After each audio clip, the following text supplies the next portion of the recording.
राधे राधे, जय श्री कृष्णा। कैसे हैं आप सभी लोग?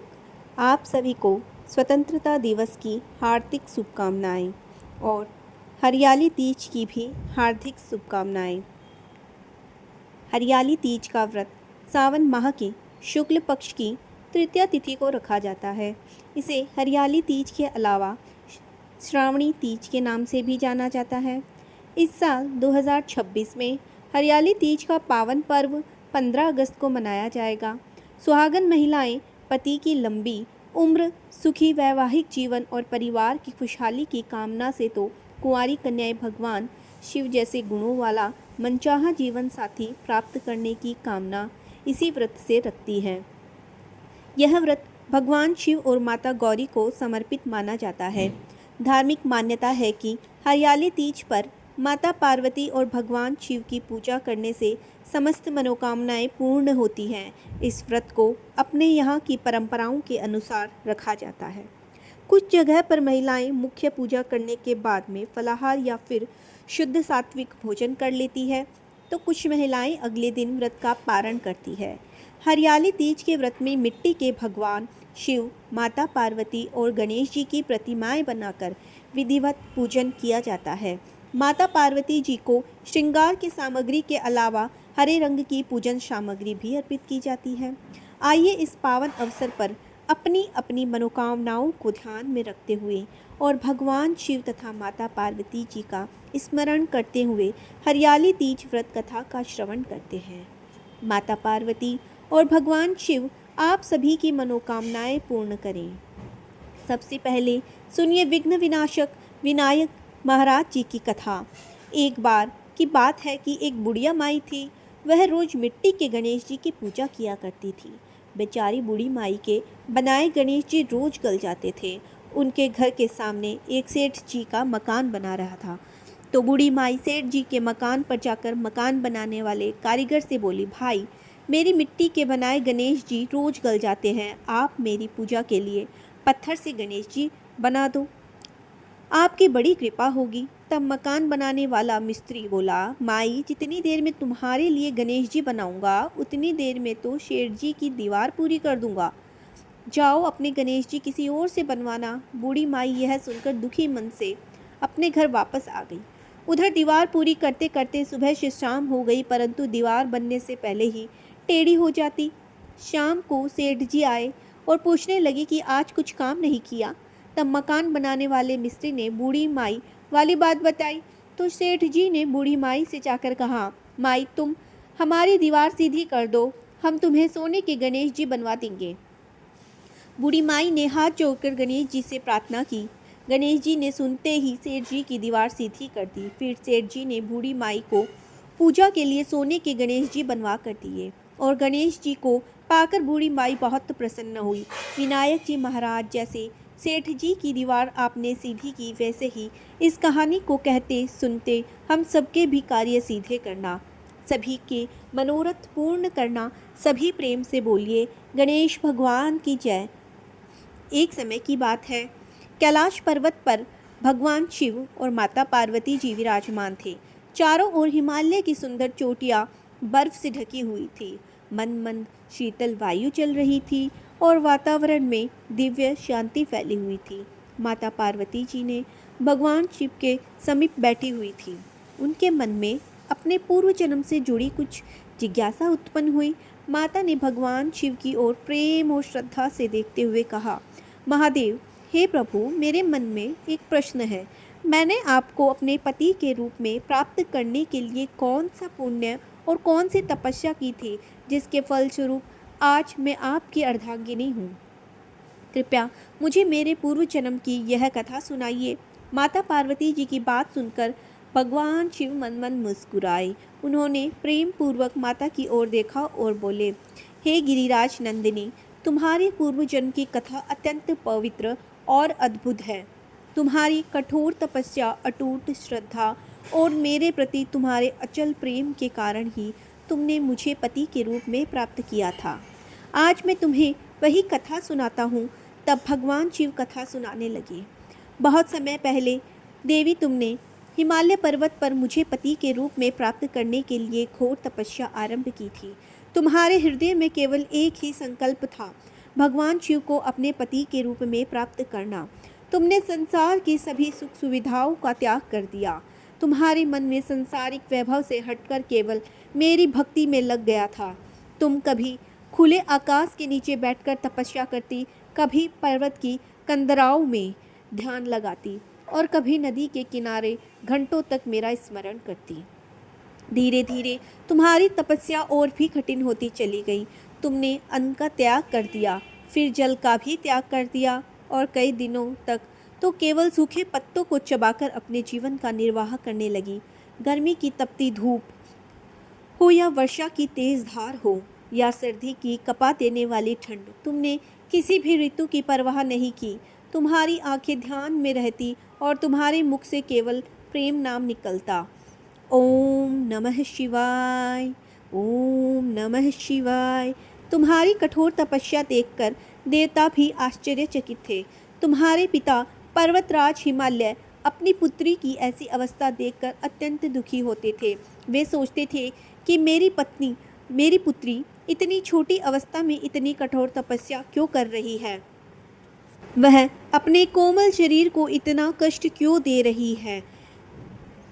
पर्वतराज तुम्हें समझाते हुए घर लौटने के लिए कहते, लेकिन तुम्हारे मन में तो केवल एक ही इच्छा थी कि शिव जी को पति के रूप में प्राप्त करना है। इसी समय एक दिन देवर्षि नारद मुनि पर्वतराज हिमालय के घर पहुँचे। पर्वतराज ने नारद जी का आदर सत्कार किया और उनके चरण धोकर अपने आसन प्रदान किया। इसके बाद हाथ जोड़कर बोले, हे देवर्षि, आज मेरे घर आपका आगमन किस शुभ कार्य के लिए हुआ है, कृपया मुझे बतलाइए। नारद जी बोले, हे गिरिराज, मैं भगवान विष्णु के संदेश के साथ आपके पास आया हूँ। आपकी कन्या पार्वती की तपस्या से भगवान विष्णु अत्यंत प्रसन्न हैं। वे आपकी कन्या से विवाह करना चाहते हैं, इसलिए मैं आपसे उनकी इच्छा जानने आया हूँ। पर्वतराज हिमालय यह सुनकर अत्यंत प्रसन्न हुए। उन्होंने कहा, हे देवर्षि, यदि स्वयं भगवान विष्णु मेरी कन्या से विवाह करना चाहते हैं तो इससे बड़ा सौभाग्य मेरे लिए क्या ही हो सकता है। मैं इस विवाह के लिए सहमत हूँ। नारद जी पर्वतराज की स्वीकृति लेकर भगवान विष्णु के पास चले गए। उन्होंने यह शुभ समाचार सुना दिया। लेकिन जब यह बात देवी तुम्हें ज्ञात हुई तब तुम्हारा हृदय दुख से भर गया, क्योंकि हे पार्वती, तुम्हारे मन में तो बहुत पहले से ही मुझे अपना पति स्वीकार कर लिया था। तुम्हें मुझे अपने हृदय का स्वामी मान चुकी थी। तुम्हारी साधना, तुम्हारी तपस्या और तुम्हारे जीवन का प्रत्येक क्षण मेरे चरणों को समर्पित था। जब तुम्हें भगवान विष्णु से विवाह का समाचार मिला तो तुम अत्यंत व्याकुल हो उठी। अपने एक प्रिय सखी को अपने मन की बात बताई और कहा, सखी, मैंने तो भगवान शिव को ही अपने मन में पति का रूप में स्वीकार कर लिया है। मैं किसी और से विवाह कैसे कर सकती हूँ। मेरा जीवन तो महादेव की आराधना के लिए समर्पित है। तब तुम्हारी सखी ने तुम्हारे मन की व्यथा समझी। उसने कहा कि हे सखी, यदि तुम्हारा मन भगवान शिव के चरणों में है तो तुम्हें अपनी साधना से पीछे नहीं हटना चाहिए।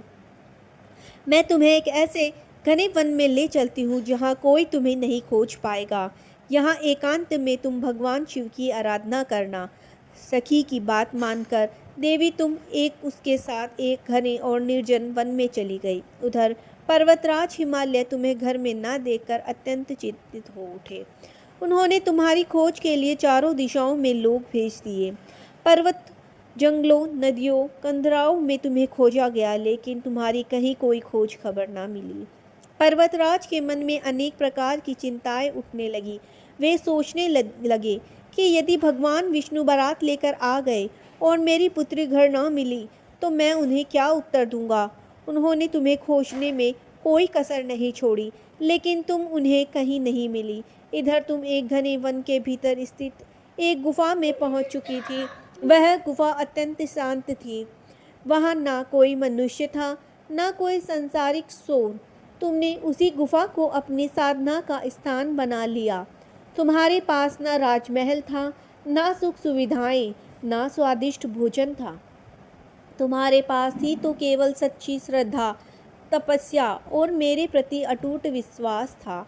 तुमने गुफा के भीतर रेत से एक शिवलिंग बनाया, फिर उसी शिवलिंग के सामने बैठकर मेरी पूजा आराधना करने लगी। तुमने मन ही मन संकल्प लिया कि हे महादेव, मैंने आपको अपने हृदय के प्रति के रूप में स्वीकार किया है। जब तक आप मुझे स्वीकार नहीं करेंगे तब तक मैं अपनी तपस्या से पीछे नहीं हटूंगी। तुमने विधि पूर्वक शिवलिंग की पूजा की, पुष्प अर्पित किए, ध्यान किया, निरंतर ओम नमः शिवाय का जाप किया। श्रावण मास के शुक्ल पक्ष की तृतीया तिथि को तुमने कठोर तपस्या की। उस दिन तुमने अत्यंत श्रद्धा से रेत से निर्मित शिवलिंग की पूजा की और मेरे ध्यान में पूर्ण रूप से लीन हो गई। तुम्हारी तपस्या से तीनों लोकों में दिव्य कंपन हो गया। तुम्हारी भक्ति, तुम्हारा त्याग, तुम्हारा अटूट संकल्प से प्रसन्न होकर मैंने तुम्हारे सामने प्रकट होने का निश्चय किया और मैंने तुम्हें पत्नी के रूप में भी स्वीकार करने का वचन दिया। इसके बाद तुम्हारे पिताजी तुम्हें खोजते हुए उसी गुफा में पहुंच गए। तब तुम्हें ले जाने की जिद करने लगे और तब तुमने अपने पिता से कह दिया कि पिताजी, मैंने अपने जीवन का लंबा समय केवल भगवान शिव की तपस्या में बिताया है और भगवान शिव ने मेरी तपस्या से प्रसन्न होकर मुझे स्वीकार भी कर लिया है। अब मैं आपके साथ केवल एक ही शर्त पर चलूँगी कि आप मेरा विवाह भगवान शिव के साथ ही करेंगे। पर्वतराज ने तुम्हारी इच्छा स्वीकार कर ली और तुम्हें घर वापस ले गए। कुछ समय बाद उन्होंने पूरे विधि विधान से हमारा विवाह करवाया।